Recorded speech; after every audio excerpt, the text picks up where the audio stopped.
नमस्कार दोस्तों, स्वागत है आप सभी का कर्मवीर आईसीएस में, जहां पर मैं मधु पूरी इंडियन पॉलिटी को एमसीक्यू वाइज कवर करा रही हूं।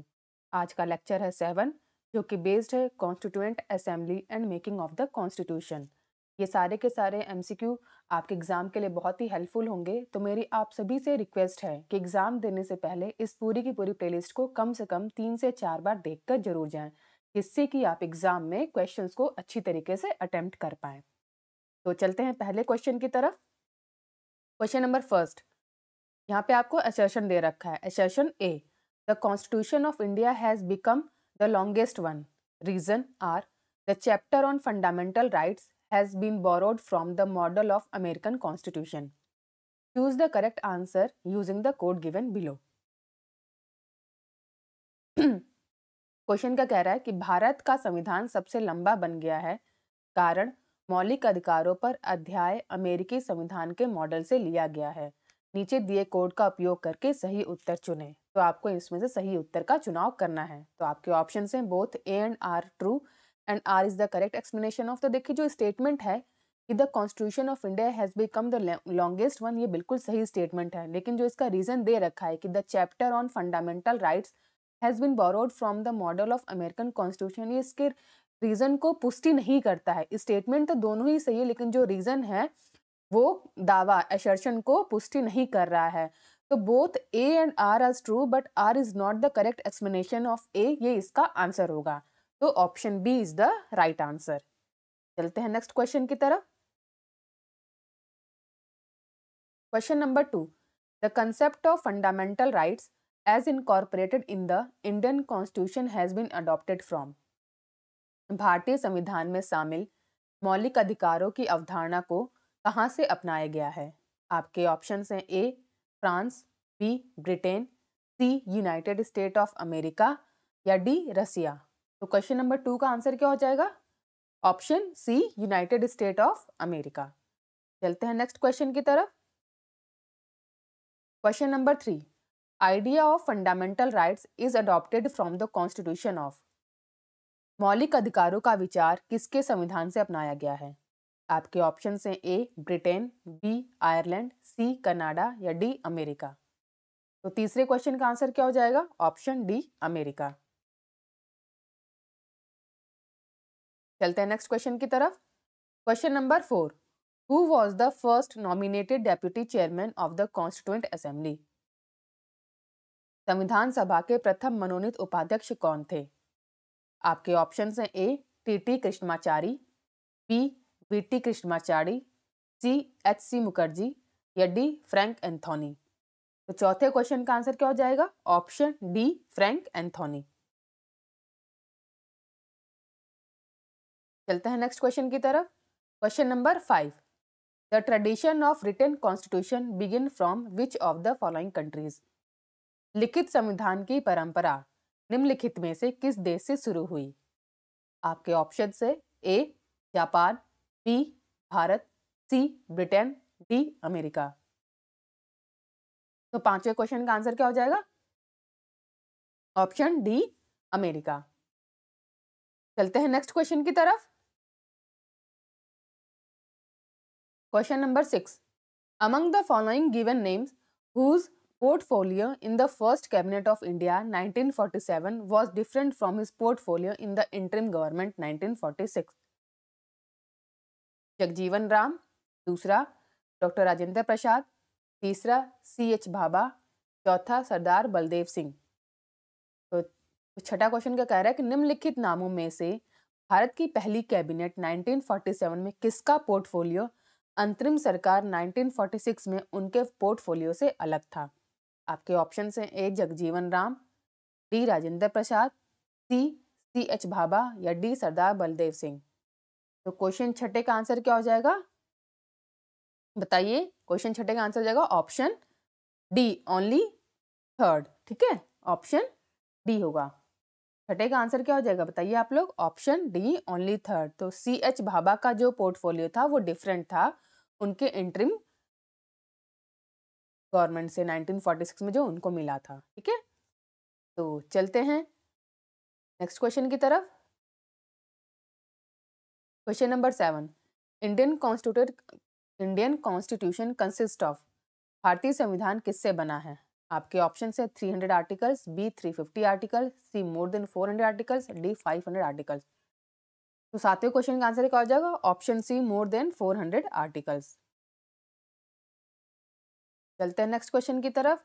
How many parts, article and schedule was there in the original Indian constitution? मूल भारतीय संविधान में कितने भाग, अनुच्छेद और अनुसूचियां थीं?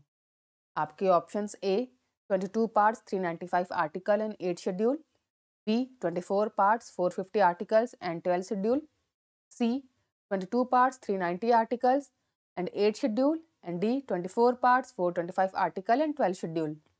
आठवें क्वेश्चन का आंसर क्या हो जाएगा? Option A 22 parts, 395 articles and 8 schedule. Next question की तरफ। Question number 9, there were originally how many articles in the constitution of India? भारत के संविधान में मूल रूप से कितने अनुच्छेद थे? आपके ऑप्शन हैं ए 420, बी 380, सी 395 या डी 270। तो नाइन्थ क्वेश्चन का आंसर क्या हो जाएगा? Option C 395। Question number 10, total number of articles and schedule in constitution calculation और numbering wise is at the time of its commencement. संविधान में अनुच्छेदों अनुसूचियों की कुल संख्या गणना या संख्या के अनुसार कितनी है? आपके ऑप्शन हैं A 390 articles 5 schedule, B 395 article 8 schedule, C 395 article 10 schedule या डी 444 आर्टिकल्स 12 शेड्यूल। तो at the time of commencement भारतीय संविधान में कितने आर्टिकल और कितने अनुसूचियां थी, बताइए आप लोग। दस का आंसर क्या हो जाएगा? Option B 395 articles and 8 schedule. चलते हैं नेक्स्ट क्वेश्चन की तरफ। Question number 11, the Indian constitution comprise of, भारतीय संविधान में शामिल है। आपके ऑप्शन से A 395 article 22 parts and 12 schedule, B 371 articles 21 parts and 12 schedule, C 372 articles 20 parts and 7 schedule या D 381 articles 23 parts and 8 schedule. 11वें क्वेश्चन का आंसर क्या हो जाएगा? Option A 395 article 22 parts and 12 schedule. चलते हैं नेक्स्ट क्वेश्चन की तरफ। Question number 12, how many states and union territories were established by the 1956 state restructuring act? 1956 के राज्य पुनर्गठन अधिनियम द्वारा कितने राज्यों और केंद्र शासित प्रदेशों की स्थापना की गई? आपके ऑप्शन हैं A 14 state 6 union territories, B 18 states 9 union territories, C 22 states 8 union territories या डी 21 स्टेट 7 यूनियन टेरिटरीज। तो 12वें क्वेश्चन का आंसर क्या हो जाएगा? Option A 12 state 6 union territories. चलते हैं नेक्स्ट क्वेश्चन की तरफ। Question number 13, total number of schedule in the constitution is, संविधान में अनुसूचियों की कुल संख्या है। आपके ऑप्शन हैं ए 12, बी 16, सी 8 या डी 10। तो 13 क्वेश्चन का आंसर क्या हो जाएगा? Option A 12। चलते हैं नेक्स्ट क्वेश्चन की तरफ। Question number 14, Indian constitution has, भारतीय संविधान में ए 9 शेड्यूल हैं, बी 12 शेड्यूल हैं, सी 10 शेड्यूल हैं या डी 11 शेड्यूल हैं। 14वें क्वेश्चन का आंसर क्या हो जाएगा? Option B 12 schedule. चलते हैं नेक्स्ट क्वेश्चन की तरफ। Question number 15, consider following statement. पहला, the constitution of India has 20 parts. दूसरा, there are 390 article in the constitution of India in all. तीसरा, 9, 10, 11 and 12 schedule were added to the constitution of India by the constitution amendment act. Which of the statement given above is are correct? निम्नलिखित कथनों पर विचार करें। पहला, भारत के संविधान में 20 भाग हैं। दूसरा, भारत के संविधान में कुल 390 अनुच्छेद हैं। तीसरा, संविधान संशोधन अधिनियम द्वारा भारत के संविधान में 9वीं, 10वीं, 11वीं और 12वीं अनुसूचियों को जोड़ी गई। ऊपर दिए गए कथनों में से कौन सा कथन सही है? तो आपको क्या है कि 15वें क्वेश्चन में आपको जो सही स्टेटमेंट है वो हमें बताना है। तो जो स्टेटमेंट तीसरा है, 9, 10, 11 and 12 schedule were added to the constitution of India by the constituent amendment act, ये स्टेटमेंट बिल्कुल सही है। बाकी के ऊपर की दोनों स्टेटमेंट जो है वो गलत है कि कॉन्स्टिट्यूशन इंडिया हैज 20 पार्ट्स, ये गलत है, और there are 390 article in the constitution of India, ये भी गलत है। तो इसका आंसर क्या हो जाएगा? Option 3 C, 3 only. चलते हैं नेक्स्ट क्वेश्चन की तरफ। Question number 16, consider the following statement. पहला, the parliament of India can place a particular law in the 9th schedule of the constitution of India. दूसरा, the validity of law placed in the 9th schedule cannot be examined by any court and no judgment can be made on it. Which of the statement given is are correct? निम्नलिखित कथनों पर विचार करें। पहला, भारत की संसद किसी विशेष कानून को भारत के संविधान की 9वीं अनुसूची में रख सकती है। दूसरा स्टेटमेंट, 9वीं अनुसूची में रखे गए किसी कानून की वैधता की जांच किसी भी अदालत द्वारा नहीं की जा सकती और न ही उस पर कोई निर्णय दिया जा सकता है। ऊपर दिए गए कथनों में से कौन सा कथन सही है? तो बताइए आप लोग, 16 का आंसर क्या हो जाएगा? बताइए। जो पहला स्टेटमेंट है, the parliament of India can place a particular law in the 9th schedule of the constitution of India, ये स्टेटमेंट बिल्कुल सही है। लेकिन जो दूसरा स्टेटमेंट है, ये स्टेटमेंट गलत है और हमें सही स्टेटमेंट ही इसमें बताना है। तो option A is the right answer, 1 only. 16 का आंसर क्या हो जाएगा? Option A, 1 only. चलते हैं नेक्स्ट क्वेश्चन की तरफ। Question number 17, the Indian constitution is divided into. भारतीय संविधान को विभाजित किया गया है। A 16 part, B 22 part, C 24 part, D 25 part. तो 17वें क्वेश्चन का आंसर क्या हो जाएगा? Option B, 22 parts. Question number 18, which part of constitution contain provision related to citizenship. संविधान के किस भाग में नागरिकता से संबंधित प्रावधान है? आपके ऑप्शन हैं A part 1, B part 3, C part 2 या डी पार्ट 4। तो 18वें क्वेश्चन का आंसर क्या हो जाएगा? Option C, part 2। Question number 19, which one of the following is not match correctly. निम्नलिखित में से कौन सा सम्मिलित नहीं है, वो हमें बताना है। Option A citizenship part 2 of the constitution. दूसरा, B fundamental right part 3 of the constitution. तीसरा, fundamental duties part 4A of constitution, या state part 4 of the constitution. तो इसमें से कौन सा सम्मिलित नहीं है, आप बताइए इसमें। तो जो ऑप्शन सी है 19वें का, देखिए जो ऑप्शन सी है कि fundamental duties part 4A of the constitution, ये सम्मिलित नहीं है, बाकी सभी के सभी सम्मिलित हैं। ठीक है, तो सी इज द राइट आंसर। चलते हैं नेक्स्ट क्वेश्चन की तरफ।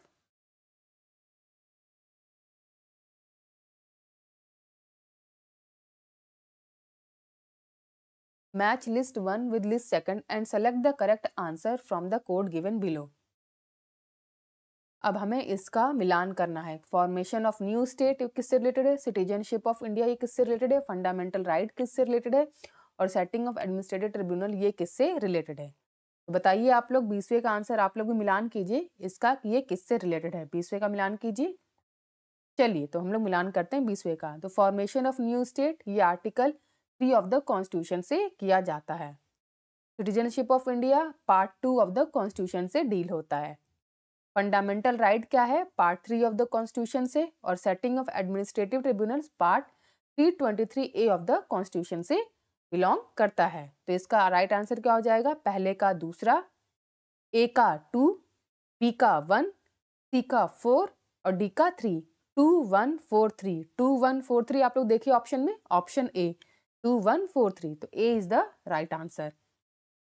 चलते हैं नेक्स्ट क्वेश्चन की तरफ।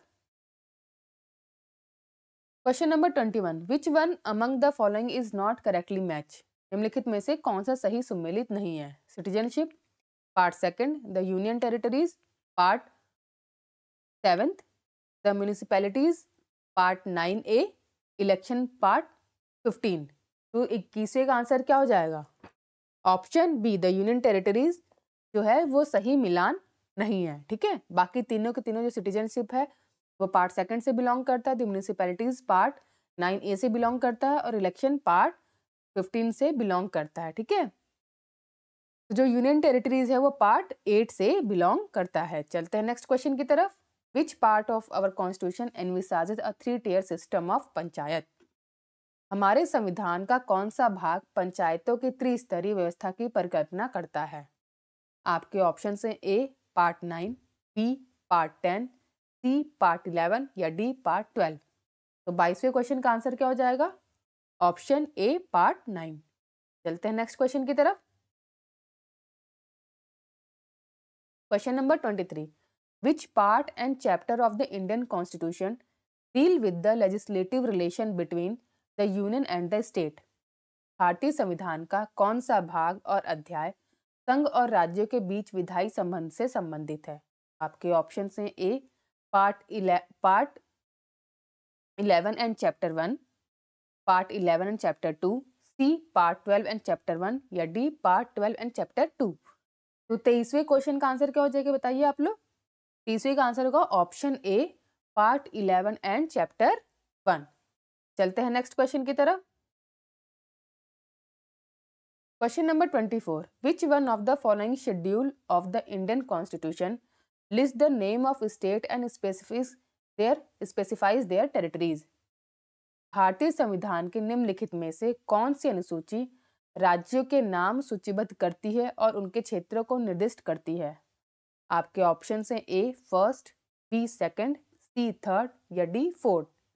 तो 24वें क्वेश्चन का आंसर क्या हो जाएगा? ऑप्शन ए फर्स्ट, पहली अनुसूची। चलते हैं नेक्स्ट क्वेश्चन की तरफ। Question number 25, which of the following are enshrined in the third schedule of the Indian Constitution? First, form of oath of office for a minister for the Union. दूसरा, form of oath to be made by the Chief Justice of Supreme Court. तीसरा, form of oath of officer for the President of India. चौथा, form of oath to be made by a member of Parliament. Select the correct answer using the code given below. निम्नलिखित में कौन सा भारतीय संविधान की तीसरी अनुसूची में निहित है? पहला, संघ के मंत्री के पद की शपथ का प्रारूप। दूसरा, उच्चतम न्यायालय के मुख्य न्यायाधीश द्वारा ली जाने वाली शपथ का प्रारूप। तीसरा, भारत के राष्ट्रपति के पद की शपथ का प्रारूप। या चौथा, संसद सदस्य द्वारा ली जाने वाली शपथ का प्रारूप। नीचे दिए कोड का सही उपयोग करके सही उत्तर चुनें। तो 25वें का आंसर क्या हो जाएगा? जो पहला स्टेटमेंट है, form of oath of office for a minister for the union, यह हमारे थर्ड शेड्यूल में बिलोंग करता है। ठीक है। जो दूसरा स्टेटमेंट है, form of oath to be made by the chief justice of supreme court, ये भी हमारे थर्ड शेड्यूल में बिलोंग करता है। और जो चौथा स्टेटमेंट है, form of oath to be made by member of parliament, ये भी हमारे तीसरे शेड्यूल को बिलोंग करता है। तो 1 to 4 इसका सही आंसर होगा। और 1 to 4 किसमें है? ऑप्शन सी में। तो सी इज द राइट आंसर। ठीक है। तो आज के सेट ऑफ 25 क्वेश्चंस हम लोगों ने यहाँ पे कंप्लीट कर लिए हैं। अगर आपको ये सीरीज अच्छी लग रही है तो प्लीज़ लाइक कीजिए, कमेंट कीजिए और सब्सक्राइब कीजिए हमारे चैनल को कर्मवीर ICS। Thank you for watching.